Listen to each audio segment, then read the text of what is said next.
Cara smiles warmly, her hands gracefully holding the stack of canvases and paintbrushes. Alright everyone, here we go. We've got enough canvases for each of us. Cara carefully sets the blank canvases down in front of each girl, along with their respective paintbrushes. This is gonna be fun, Tanya exclaims, examining the numbers etched onto her canvas. The girls glance around the table, anticipation in their eyes as they wait for the paint-by-number activity to begin. Everyone eagerly picks up the brushes, swirling the bristles into little paint pots. The canvas has a picture of a beautiful landscape, a winding path leading to a peaceful waterfall. The sun is just beginning to set, casting an array of shades of orange and purple across the sky. A few trees surrounded the clearing, their leaves rustling softly in the gentle breeze. The overall scene is one of tranquility and natural beauty. To the left of the painting, small numbers from 1 through 19 are written at even intervals to indicate the colors to be used. The girls begin to paint, carefully dipping their brushes into the paint pots and transferring the vibrant colors onto their respective canvases. There's a sense of focused concentration in the room as they follow the numbered guidelines, bringing the landscape to life. The room is filled with soft murmurs of discussion as the girls compare their paintings and share tips on which colors blend best.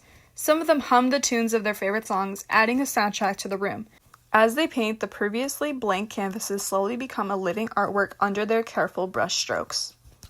Michelle sets her paintbrush down for a moment, looking at Cara across the table. "So, Cara," she begins, a hint of curiosity in her voice. "Can I ask you something?" Cara glances up from her painting, turning her attention to Michelle. "Of course, you can ask me anything, Michelle," she replies warmly, setting her brush aside as well. Michelle takes a deep breath before posing her question.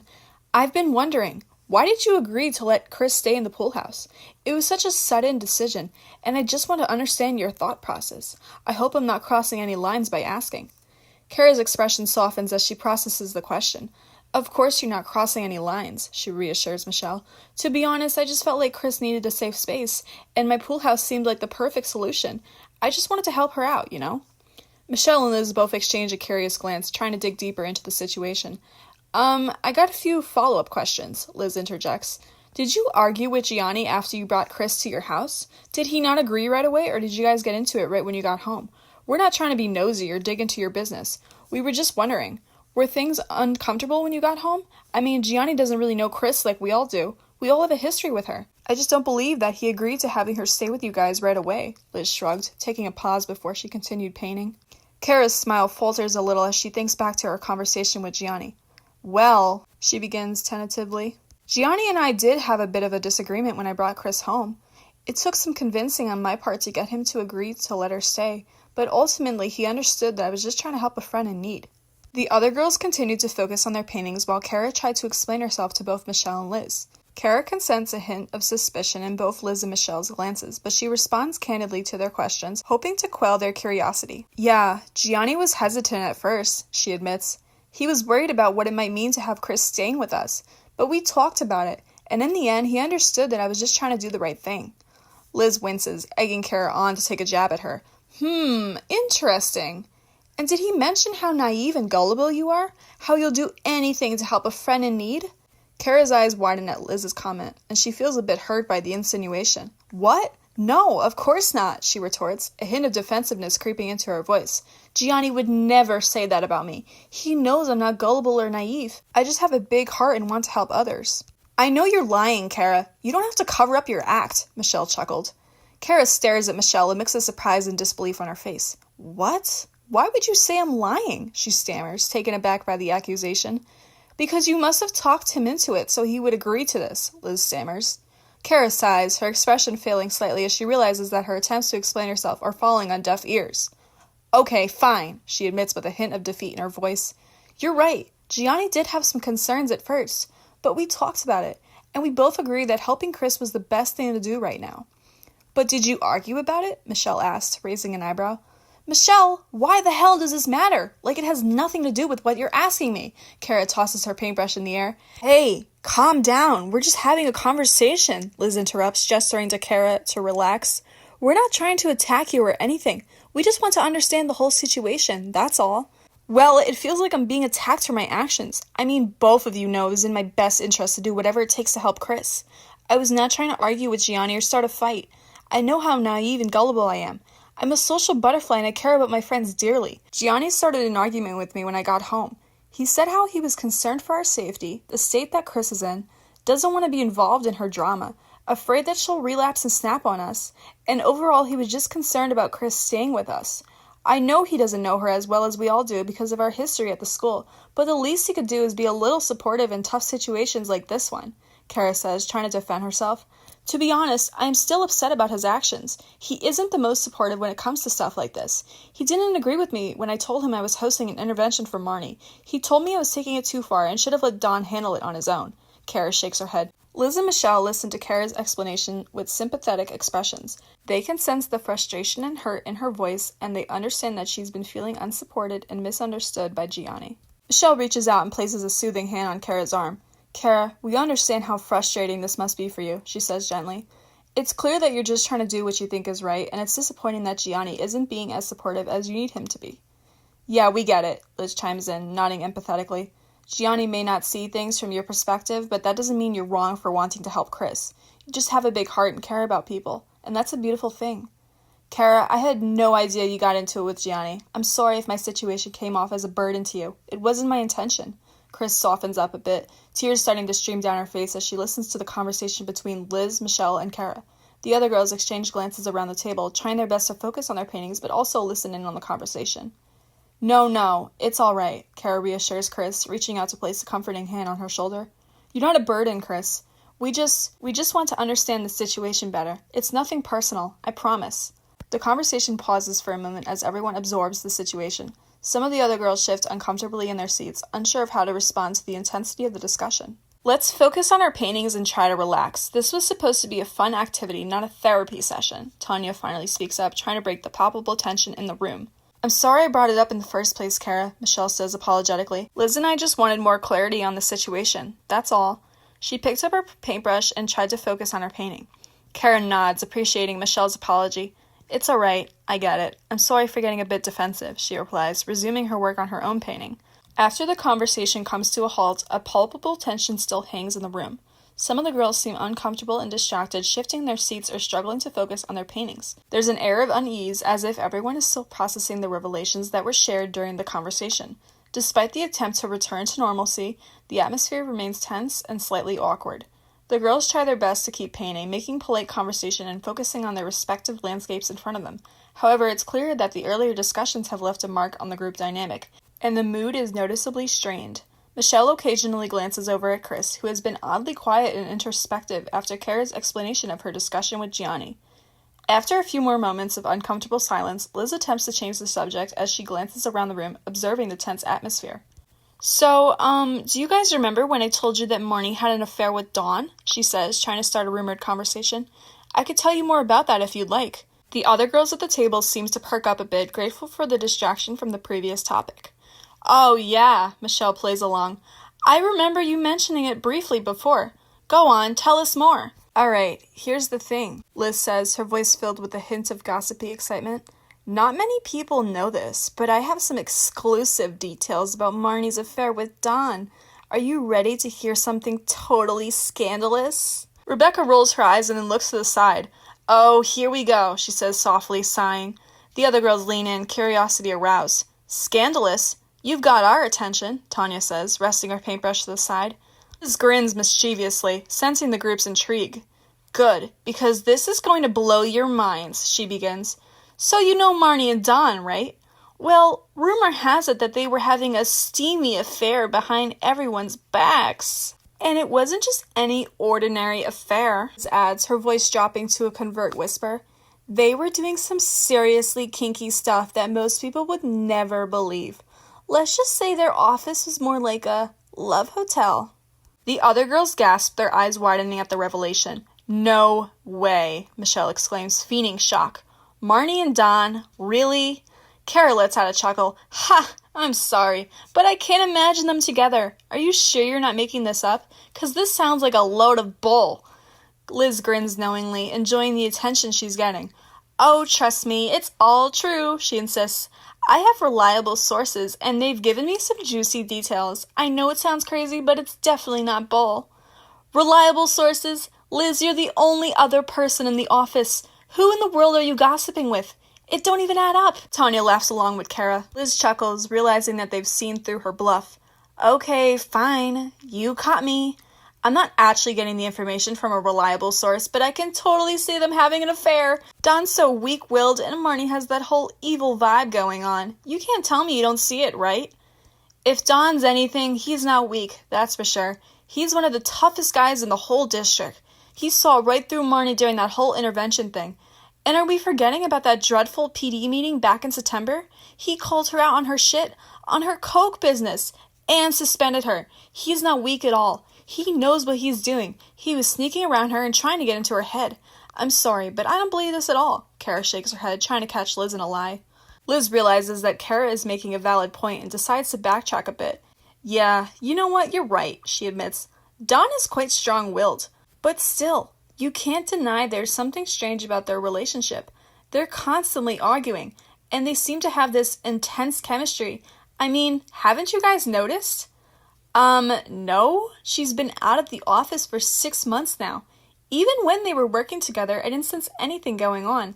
I just knew they were being friendly to one another as an act of professionalism. I can tell Marnie's not interested in him one bit. She was probably just being nice and doing her best to get along with him, even though he's not her best interest. Cara raises an eyebrow. Liz frowns, realizing that her attempt to stir up gossip has flopped. Oh, I guess you got a point there, she concedes, feeling a little embarrassed. I guess I just assumed something was going on because of all the tension between them. Maybe I was reading too much into it. Yeah, you definitely were, Rebecca speaks up. If Marnie got with Don, the whole school would know, believe me. She wouldn't keep that a secret from anyone, not even me. Liz raises her eyebrows, surprised by Rebecca's comment. Wait, you're saying Marnie would openly talk about her affairs? She asked curiously. Well, when we were close, Rebecca stares at the canvas, she would tell me about her college affairs. I don't know about her affairs outside of work. I know that she wanted to be an escort. She was desperate for the money at the time, was curious, and loved to sleep around. Liz leans in closer, her curiosity piqued. Wow, really? She wanted to be an escort? Isn't that, illegal? Since when? Tanya furrowed her brows. I don't think it's illegal in our state. I think she'd be pretty good at it, actually. She knows how to get away with things and comes off as very flirtatious, Tanya says. Liz can't help but nod in agreement. True, Marnie does have that whole seductress persona going on. She knows how to manipulate people and get her way. She pauses for a moment, then adds, maybe that's how she ended up having an affair with Don. Michelle and Cara exchange a glance as they look around the table at the other girls, trying to emphasize with the situation. Cara lets out a laugh. Oh, please, enough with this affair crap. Liz, I don't even believe it for a second, and I told you why. There's no way Don would want to put up with her in a relationship. She's dangerous, and he wouldn't want to get involved with that. Cara shakes her head. Michelle nods in agreement. I can't even picture the two of them together. What a train wreck. You know what? You're right, Liz sighs, admitting defeat. I guess I was just trying too hard to stir up some drama. It was fun to imagine for a bit, but I know deep down it wouldn't make sense for Don to be with Marnie. Hillary glances across the table at Liz, brushing off the alleged rumor like nothing.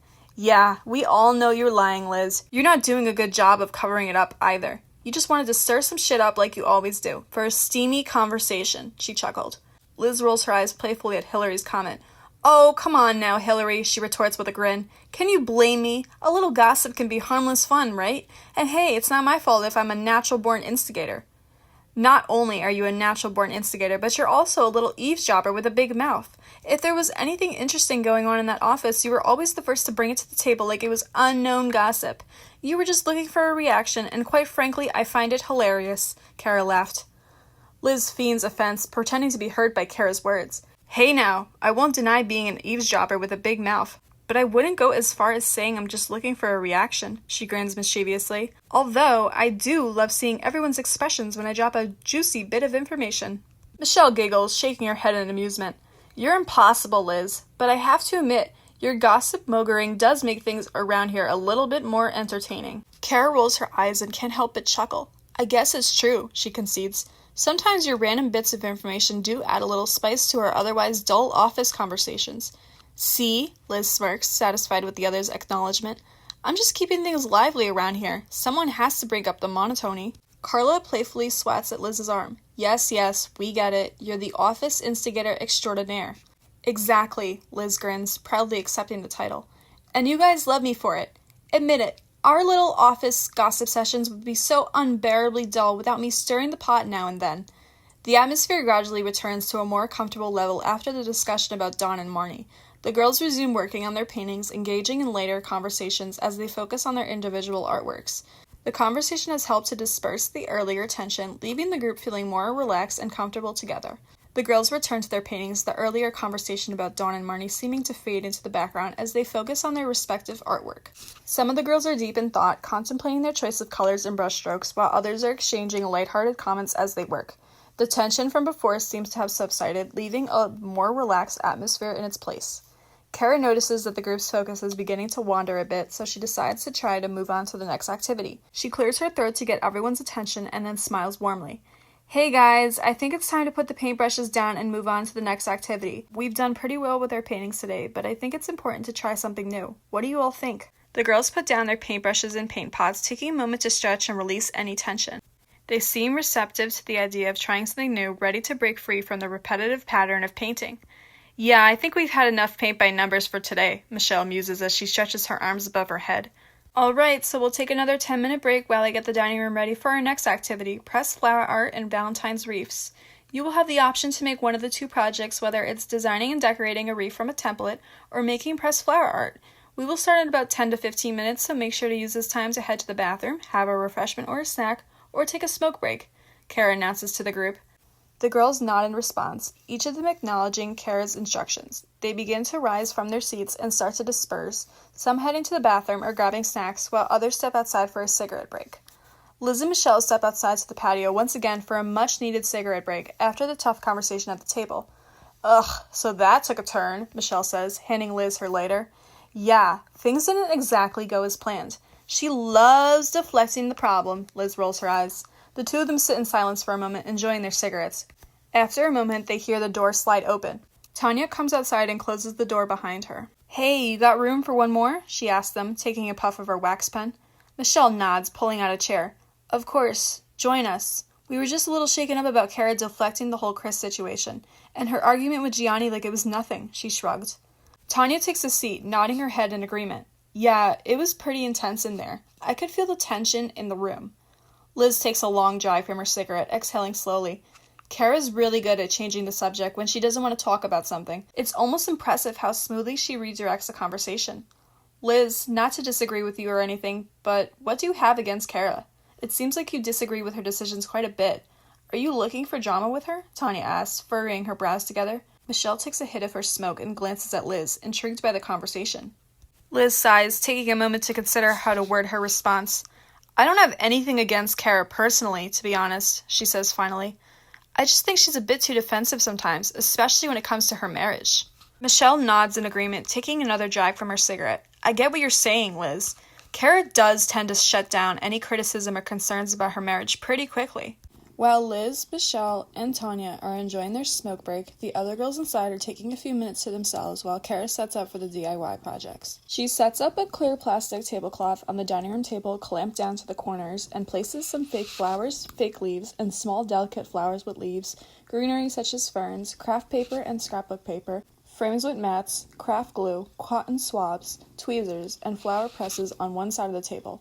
On the other side of the table, she sets down some heart wire frames, different types of ribbon in the shades of Valentine's Day, pattern ribbons, pipe cleaners, different types of Valentine's Day decor, Valentine's Day related signs, red and pink fabric pieces, and different types of flower picks for the wreath. For supplies, she sets down a hot glue gun, scissors, a cutting mat, a wire cutter, tape, and pliers.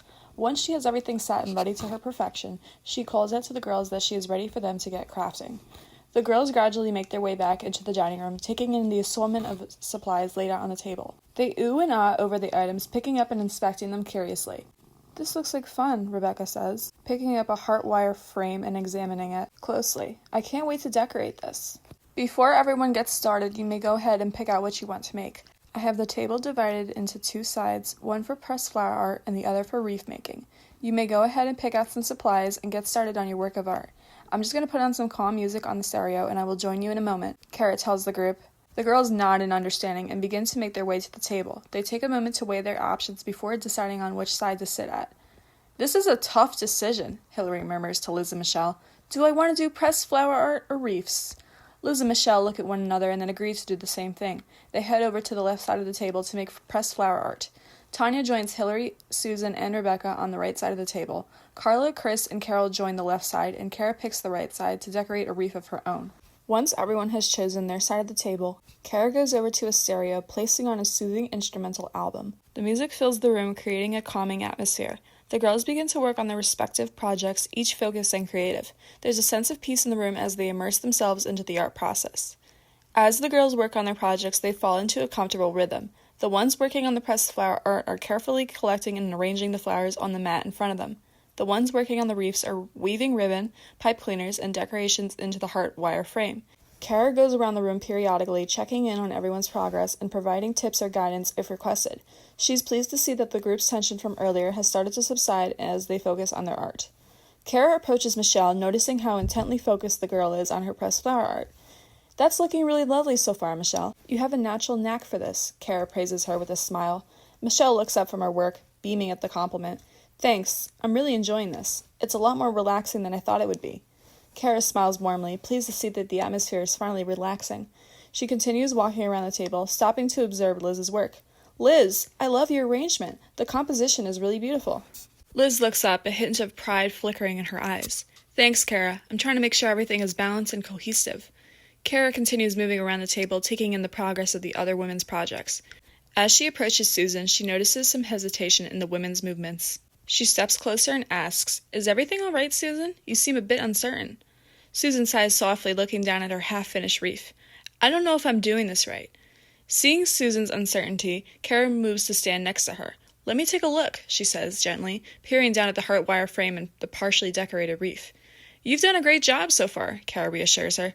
"It just needs a little more structure. Here, let me help you with that." Cara gently guides Susan's hands, shaping the wire frame and directing the placement of the ribbon and decorations. "See, with a little direction and patience, it all comes together," she says soothingly. "Don't be afraid to experiment a bit. This is your creation." Michelle lets out a small chuckle as she overhears Cara's words. "I could use some of that patience myself," she teases, referring to her own artwork. Liz chuckles softly, eyeing her own pressed flower art. "You said it, Michelle. The perfectionist in me is trying not to drive me crazy right now." Carole, sitting across from Liz, pipes up with a light-hearted comment. "Oh, trust me, I know the struggle. The need for everything to be just right can be a real pain sometimes." Tanya chimes in from the other side of the table, a playful tone in her voice. "Well, lucky for us, Cara here is the embodiment of patience. She's like the Mother Teresa of crafting." Cara laughs at Tanya's playful comparison, a warm smile on her face. "Oh, I don't know about that," she says, shaking her head. "But I do believe in the power of taking things one step at a time. Crafting is all about enjoying the process, not obsessing over the end result." The girls continue working together on their art projects, chatting and laughing occasionally. The atmosphere is much more relaxed now, with the earlier tension and discomfort lifted. Cara moves around the room, offering guidance when needed, but mostly just observing and admiring the progress of each piece. As they craft together, Liz glances over at Susan, noticing that she seems more confident and the tension on her shoulders has eased. "You're getting really good at that, Susan," she offers with a friendly smile. Susan looks up, a small smile spreading across her face. "Thanks, Liz. I never thought I'd be any good at this, but it's actually kind of fun." Carole, who is sitting nearby, chimes in with a laugh. "Fun and addictive. I think we've all found our new hobby." Liz chuckles in agreement. "It's definitely more enjoyable than some of the other activities we do, and it's therapeutic, too."